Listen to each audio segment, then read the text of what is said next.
set up. So they will have to work on it. And if they can work it, get the whole thing going, money, management, leadership will take Air India to great places. And I'm looking forward to it. Yes, I think all of us are. And you've made those points very validly, Mr. Bhargav, on what has changed over the last few years since the first attempt by the government to try and disinvest, and more flexibility when it comes to debt, more flexibility when it comes to parting with the entire stake. I think that has sweetened the process for the prospective bidders, and in this case, the winning bid are likely to be from the Tatas. But Kapil, let's address that issue. Many lessons learned on the part of the government to ensure that this finally goes through to third time, possibly a charm. And it was expected that the Tatas would be perhaps the most serious contenders in the race for Air India. How do you now read the developments as they have shaped up, and more importantly, what the road ahead will look like? Because the government is clear, hopefully before the 15th of October, we should have clarity on this part of the process, and by December, they intend to hand it over. What do you now expect in terms of next steps? Shreen, good evening. First of all, I think it's a historic decision and with a very positive long-term impact. So I think it's a great decision for the government. It does two things for them.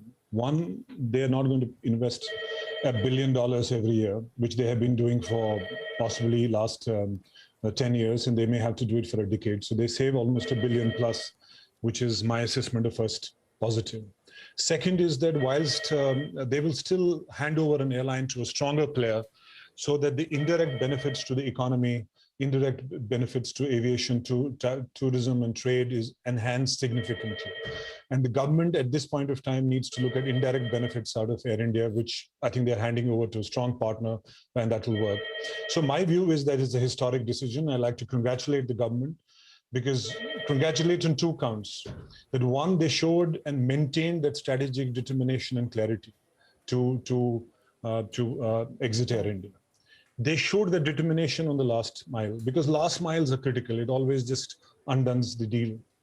It normally doesn't happen in the last term. So I think congratulations to the government for making this work. And I would congratulate the Ministry of Civil Aviation in Air India for very quietly and efficiently carrying out the process, because we must recognize it's not easy for a bureaucrat to sign a deal like Air India. And if they have done it, it's done in a national interest. So I think to the Ministry of Civil Aviation and to the Air India and to all the bureaucrats that were involved in it, it's possibly a decision they will sign in national interest, and we must recognize and appreciate that. So I think from that perspective, it is a very positive, and congratulations to all of them.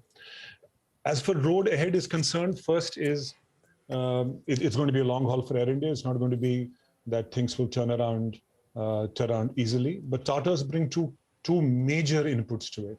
One is that this business requires a long-term outlook and a patient capital. They have both. So that's very, very big positive. You may have a great management team, but without capital, it doesn't make any sense. And they have to invest significant amount of capital to make it worth this, and they have that patient capital. Second is, with Tata Group profile, they can attract the best in business. Frankly, it is a deal which is being seen with great interest globally. And once the decision is taken, there will be people who would want to participate in this kind of airline turnaround. So getting experts is not a problem. So I think, but it's not going to be easy. As I said, it's a very complex restructuring. Most of the restructurings don't go well.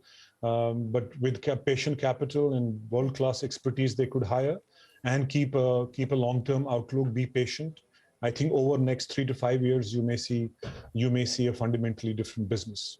But for the consumer and the trade, though from Tatas, it may take 3 to 5 years for them to turn profitable. I would think for consumer and the trade, the benefits will be quite quick, because moment Tatas take over product, delivery, customer service, everything will fall in place. If not to that extent, which will happen 3 years later, but the customer stands to gain quite instantly. So is the trade. So I think all are win-win. I think, as I said, congratulations to the government. And I have been an advocate of Air India's privatization for the last 20 years. I believe that the government has shown tremendous amount of determination to make this work. And I think hats off to them. This is a good decision. That's all I need to say.